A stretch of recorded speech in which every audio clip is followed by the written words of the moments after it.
Ministério da Cultura e Águas do Brasil apresentam o primeiro Flipetrópolis. Arte, literatura, educação e liberdade. Parceria, Prefeitura de Petrópolis. Agora, o que acontece com esses relatórios, esse material impressionante? Jamil Chad e os segredos da Cruz Vermelha sobre o golpe no Brasil. Apresentação feita em 1º de maio no primeiro Festival Literário Internacional de Petrópolis, Flipetrópolis. Esta acontece em um palco elevado que possui 2 cadeiras intercaladas por uma mesinha que carregam copos com água.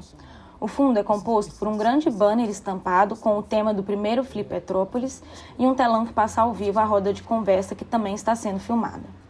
À frente é possível ver as primeiras fileiras da plateia. Os palestrantes se assentam nas cadeiras dispostas no palco. Da esquerda para a direita, a primeira pessoa sentada é Afonso Borges, um homem branco de cabelos cacheados presos em um rabo atrás da cabeça de tom branco. Possui barba de mesmo tom. Ele traja calça caque e blusa branca estampada de azul. Leva no pescoço o crachá dos participantes do evento e usa óculos de aro redondo, preto. A segunda e última pessoa sentada é Jamil Chad, um homem branco de cabelos curtos, rente a cabeça de tom grisalho. Ele traja calça bege e camiseta de botões de manga curta, bege também. Usa óculos retangulares. No canto inferior direito do vídeo em questão está do início ao fim a intérprete de Libres, sendo ora uma mulher negra de cabelos ondulados, ora outra mulher branca com cabelos presos que traja blusa preta. Elas traduzem simultaneamente tudo o que está sendo falado. De tempos em tempos, a plateia é filmada e é possível ver que está cheia. E o relato claro, nós todos sabemos hoje que isso aconteceu, mas você pensar que existia, de fato, uma organização que mantinha, já naquele momento, todos esses detalhes, é algo também bastante impressionante. Outro detalhe desse arquivo, ele mostra, e, na verdade, eu tive acesso a isso, ele mostra os detalhes, as minutas das reuniões secretas entre os dissidentes brasileiros e o Comitê Internacional da Cruz Vermelha. Miguel Arraes, Ladislau Dalbor, todos esses personagens que foram até Genebra e tiveram reuniões secretas com o Comitê Internacional da Cruz Vermelha, relatando e pedindo ajuda do comitê. Por que pedindo ajuda? Inclusive, tem um deles que diz: vocês são os únicos que podem nos ajudar. Por quê? Porque não existia possibilidade de recorrer à ONU. Na verdade, nem hoje, né? Vamos ser claros aqui. Quem for depender da ONU para alguma coisa, boa sorte.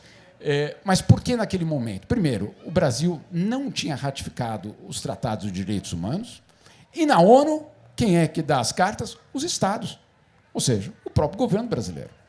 Agora, o que faria o Comitê Internacional da Cruz Vermelha, na visão dos dissidentes brasileiros, pressionaria o governo justamente a melhorar a vida e evitar justamente a tortura e as violações de direitos humanos dentro das prisões brasileiras. Mas o que é mais impressionante, e são certamente algumas milhares de páginas, eu não contei, mas é como esses documentos mostraram, de uma forma claríssima, que havia uma política deliberada do regime militar para enganar o mundo. Então, era uma política deliberada de enganar o mundo, de enganar a opinião pública mundial, de enganar as organizações internacionais sobre o que estava acontecendo no Brasil. E aí aqui, obviamente, estamos numa cidade que tem uma história muito específica sobre tortura e sobre a questão da ditadura. Todos nós, hoje, temos uma ideia mais ou menos clara do que aconteceu, ainda que tenha gente que acha que não aconteceu, né? Ou gente que quer a volta daquilo. Bom, eu descobri nessas cartas, Afonso, que o negacionismo, o terraplanista, etc., não é nenhuma novidade. Eu queria pedir para o pessoal que está organizando ali o vídeo para colocar o primeiro slide. O primeiro slide, olha só, ministro da Justiça, Alfredo Guzardi. Slide? Perdão, eu sou do século passado, Afonso. Inacreditável. Intimidade dá nisso, entendeu? Como é que chama isso aí, então? Então, pronto. Sérgio, como é que chama isso? Slide. Obrigado aí. Obrigado, você me salvou. Obrigado. Nesse slide, agora falando sério, nesse slide, assinado por Alfredo Buzaide, que era o ministro da Justiça. O ministro da Justiça é uma ficção, né, no Brasil durante o regime militar. Qualquer palavra justiça no regime militar é uma ficção. Mas o Brasil, claro, tinha um ministro da Justiça. Ele recebe uma carta do Comitê Internacional da Cruz Vermelha pedindo acesso às prisões brasileiras. E ele não responde, se vocês leem aí, acusa o recebimento da carta, etc. Muito obrigado, está acusada aqui a carta. Mas ele diz: reafirmo que no Brasil não há tortura nem violência. E disso, brevemente, o governo brasileiro dará prova cabal à opinião pública internacional. Interna e externa, perdão. 31 de agosto de 1970. No auge da repressão. Então, essa é a primeira evidência, essa é uma das cartas que na verdade, quando eu vi essa carta dentro do arquivo, eu pensei, bom, a gente tem uma história a ser contada sobre a tentativa de enganar o mundo sobre o que acontecia no Brasil. Só que o Comitê Internacional da Cruz Vermelha, obviamente, não dependia só do governo brasileiro para saber o que acontecia no Brasil. Tinha muitos contatos com os dissidentes, com muita gente, e formularam, basicamente, isso também é muito rico do arquivo, eles reuniram um acervo impressionante de relatos sobre tortura, de familiares, parentes, de pessoas que estiveram presas e foram liberadas.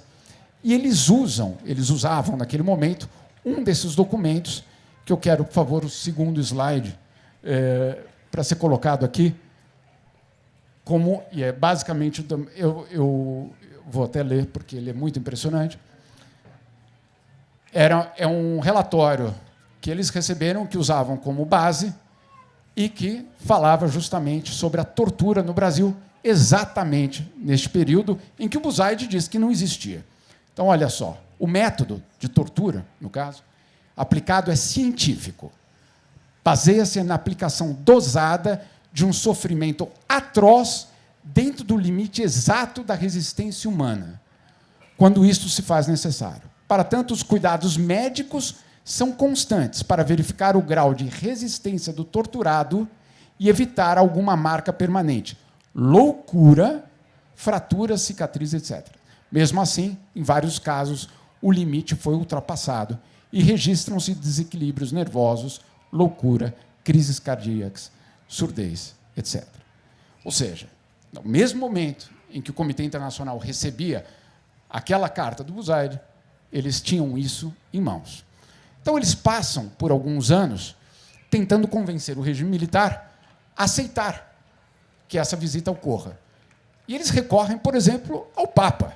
Tá? Não é uma figura de linguagem que eu usei agora. De fato, vão ao Vaticano pedir que o Papa intervenha e peça para o regime militar brasileiro. E o Papa não consegue. Finalmente, em 1973, acontece algo curioso, que é um acerto, né? Então, o regime militar brasileiro diz: olha, vocês podem vir, mas vocês terão que vir infiltrados e se passando pela Cruz Vermelha Brasileira. Agora, vamos também entender. O Comitê Internacional da Cruz Vermelha não é a Cruz Vermelha Brasileira. A Cruz Vermelha Brasileira, naquele momento, era dirigida por militares e estava no meio de um escândalo de corrupção. Nossa, tem corrupção entre os militares. É impressionante. Eu não tinha... Né? Então, e as cartas mostram isso, né? As cartas do Comitê Internacional dizendo: olha, temos um problema porque essa entidade brasileira está no meio de um escândalo de corrupção e são comandadas por generais almirantes brasileiros. Ou seja, como é que a gente vai fazer uma missão a uma prisão comandada por eles? Mas eles aceitam. Por quê? E aí, num dos documentos também é fascinante, porque eles dizem o seguinte: tem algo muito estranho acontecendo no Brasil, porque só 2 países da América Latina rejeitam a entrada do Comitê Internacional da Cruz Vermelha: Cuba, de Fidel Castro, e o regime militar brasileiro. Eram os únicos 2 países da América Latina que rejeitavam o Comitê Internacional. Então, eles aceitam essa proposta do governo, absurda, mas falaram, vamos ver, né? Vamos ver o que acontece. Aí eles fazem a missão em 1973 e descobrem que eles foram enganados. Porque o Comitê Internacional, o Comitê da Cruz, perdão, a Cruz Vermelha Brasileira e o regime militar levam eles nas prisões onde não existem prisioneiros políticos e nem tortura. Eles fazem uma visita, uma missão ao Brasil para ver presos comuns. Então, obviamente, eles voltam para casa, dizendo, não valeu. No mínimo, não valeu. E aí o que fazem, então, 2 anos depois, insistem e conseguem. Em 1975, finalmente conseguem uma missão, de novo, dentro da Cruz Vermelha Brasileira, infiltrados, e aí, pela primeira vez, eles conseguem uma lista de presos políticos, eles conseguem indícios de tortura, mas, acima de tudo, eles conseguem registrar pela primeira vez um fato que, obviamente, hoje nós sabemos, que o local das torturas, os locais das torturas, eram locais secretos. Então, em 75, o Comitê Internacional da Cruz Vermelha então chega à constatação de que a tortura, os calabouços brasileiros não estavam nas prisões onde eles estavam sendo enviados. Então, eles nunca viram, não sabem, não tiveram acesso a tudo isso. E o governo consegue, até 79, evitar, enganar e mentir para a comunidade internacional. E o material termina, em 79, com uma reunião do presidente do Comitê Internacional da Cruz Vermelha com o Figueiredo. Imagina só essa reunião. E tem uma minuta, basicamente, tem uma transcrição da reunião. Então, mais uma vez, o Comitê Internacional pede acesso, o Figueiredo enrola eles, e, antes de terminar a reunião, ele diz, por sinal, não tem preso político no Brasil. E aí termina a história dessa blindagem que é feita durante 70 anos. Agora, por que é relevante isso? Por que a gente precisa contar essa história? Em primeiro lugar, porque tem um elemento ali nesse acervo, e eu convido qualquer pesquisador a passar um tempo lá. Infelizmente, eu só pude passar uma semana nesses arquivos, mas é, obviamente, algo para passar. Tem um livro lá já escrito, que é dessas cartas das pessoas desesperadas, pedindo ajuda por conta de parentes, filhos, irmãos que desaparecem no Brasil. Então, tem um material impressionante de cartas, falando em cartas, que está lá. Então, em primeiro lugar, tem um acervo, num lugar que não é o Brasil, sobre a tortura no Brasil. Isso, por si só, já é bastante relevante. O segundo ponto da relevância desse material é que fica muito claro, de uma forma deliberada, que existiu uma política para enganar a opinião pública internacional. Agora, eu terminei esse processo com muitas perguntas. A primeira delas, qual foi exatamente o papel do Itamaraty nessa estratégia de mentir para o mundo? Então, essa é uma pergunta que eu tenho, que, obviamente, vai merecer mais pesquisa. Muita gente já fez essa pesquisa, muita gente já tentou colocar essa questão. A outra questão, e aí vem da Cruz Vermelha Brasileira, é uma pergunta muito séria ainda, que é quem foram os cúmplices do regime militar. Ali ficou claro nos documentos que a Cruz Vermelha Brasileira não era um ator de confiança dos investigadores internacionais. Por quê? Ou seja, além do regime militar, quem mais fez parte da repressão? E aí, Afonso, para completar e, de repente, abrir, tem muita gente que pergunta, para que ficar olhando para o passado? Não devemos olhar para o passado, vamos olhar para frente. Vamos traduzir isso em português? Traduzir isso em português quer dizer o seguinte: não vamos molestar os autores dos crimes. É isso. Essa é a tradução do não vamos mexer com o passado. E, sinceramente, eu não acredito que tenha um momento tão propício para olhar para esse passado como agora. Eu acho que nós precisamos, na verdade, nós somos herdeiros de um silêncio criminoso. Não tem nenhuma dúvida sobre isso. E hoje, parte dos desafios que nós enfrentamos na democracia, que o ministro Barroso estava colocando aqui, ela vem do fato de que não houve justiça feita em relação a quem cometeu os crimes daquele momento. Quando eu abri aquelas caixas, e quando eu comecei a ler, principalmente os relatos das torturas, e todo o detalhamento, esse documento que só está um trecho ali, ele é de uma... É impressionante, porque entra num detalhe, quem quiser depois eu posso até passar, mas ele entra no detalhe sobre cada estratégia, cada tática, cada método científico que eles colocam ali para extrair do prisioneiro informação. Quando eu abri aquelas caixas, eu entendi que eu não estava olhando para o passado. Ali, de fato, estava uma história ainda presente do Brasil.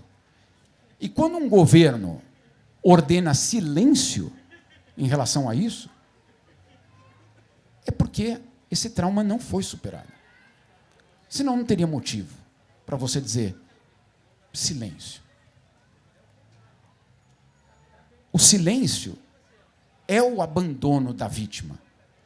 Algo que o Estado jamais deveria ter o direito de fazer, principalmente quando o crime foi cometido pelo Estado.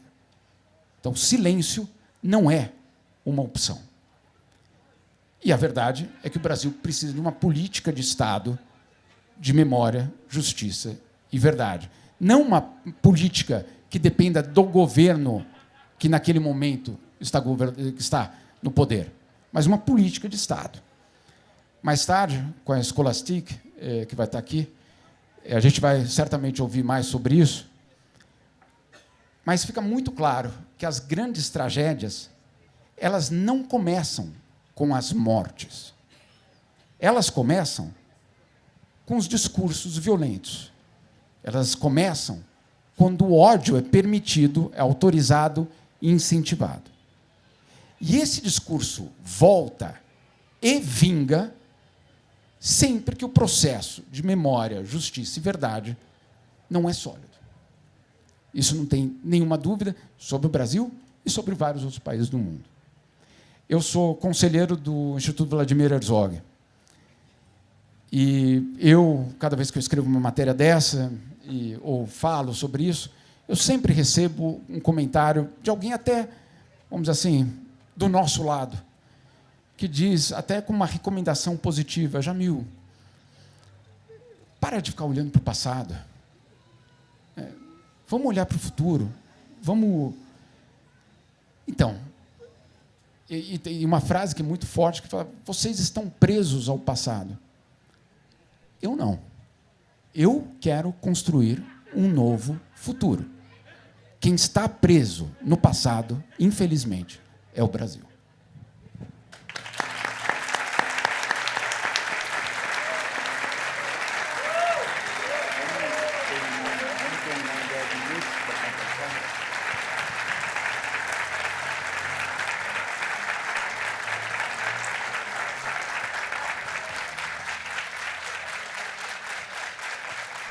Bem, eu acho que a gente vai falar durante o nosso festival esse assunto de forma recorrente, dada aos convidados que a gente vai colocar aqui.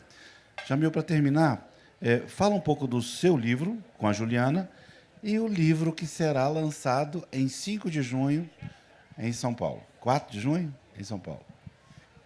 Olha, em primeiro lugar, esse livro aqui é um livro de cartas. A Juliana Monteiro, uma escritora brasileira que mora em Roma, eu morando em Genebra.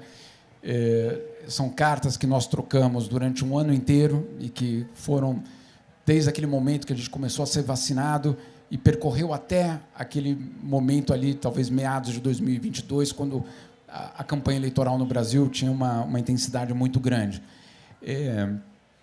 São cartas de 2 brasileiros angustiados, vocês vão ler, quem quiser, e vai entender que, vendo de fora, a impotência, o desespero, mas também a vontade de, talvez, reconstruir e construir uma democracia diferente.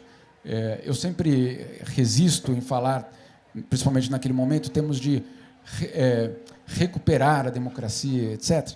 Não, nós temos que construir uma nova democracia, Porque se aquilo ali aconteceu, se aqueles 4 anos aconteceram, e eles podem voltar a acontecer, é porque a democracia, infelizmente, não chega a todos, não há uma percepção do valor dela, porque ela simplesmente não cumpre o seu papel de uma forma plena. Eleição não é isso. Eleição não é, perdão, a democracia não é só eleição. E um pouco disso a gente tenta tratar no livro. Então, é uma troca de cartas, e essa troca de cartas lida com vários temas bastante atuais. Outro dia eu fui pegar para ler esse livro, obviamente já é 2022, mas eu fui pegar para ler e eu fiquei assustado como as cartas ainda são atuais e como as angústias não se dissiparam, algumas sim, principalmente da pandemia, mas várias outras delas continuam. O próximo livro é uma biografia, não é do Afonso dessa vez, mas logo chega, né? Imagina, pô. Seu slide. É uma biografia do pianista e maestro João Carlos Martins. Vai ser lançado no dia 4 de junho, em São Paulo, na Sala São Paulo, com um concerto gratuito, regido pelo próprio maestro João Carlos Martins. Mas não é um livro... laudatório. Obrigado. Não é um livro só laudatório. Quem pega os jornais dos anos 50 nos Estados Unidos, New York Times, Washington Post, vê a dimensão que ele tinha na imprensa americana naquele momento. Capa do New York Times, capa de vários jornais americanos, uma presença nos palcos americanos impressionante, que eu, sinceramente, para quem talvez não saiba, eu cresci, principalmente na minha juventude, cresci dentro de orquestras.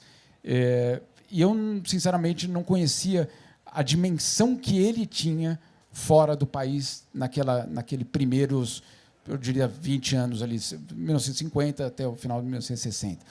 Mas é um livro também que traz todas as suas sombras. É um personagem fascinante, é um personagem que, se eu, como jornalista, inventasse essa história, um editor diria, Jamil, chance zero de publicar, porque ninguém fez tudo isso, mas, né, sim, teve uma pessoa que fez tudo isso em termos musicais, e o que eu faço, tento fazer no livro, para quem ainda não saiu, mas quem tiver o interesse, eu conto parte da história da arte e do poder no século XX, usando João Carlos Martins como o fio condutor. Então, desde o macartismo nos Estados Unidos, Aaron Copland, Villa-Lobos e tantos outros personagens que marcaram, principalmente no caso da música, a segunda metade do século XX, e conduzindo isso com João Carlos Martins. Mas vai ser só laudatório?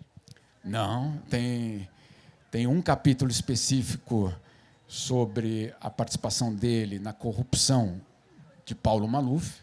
Então, claramente, essa foi a minha condição, desde o início, de que pudesse ser contada a história completa, né? Que não houvesse lacunas nesse sentido. E para minha surpresa, gratíssima surpresa, ele topou. E, obviamente, fui fazer pesquisa, etc., e era isso mesmo. Então, tem um capítulo... Tem uma... Eu sou da parte do slide, eu sou velho e falo slide, mas o livro tem uma tecnologia espetacular. Em cada capítulo tem um QR Code, né? Tem um QR Code. Como é que é? QR Code. Serginho, anota aí. QR. É um slide pequenininho.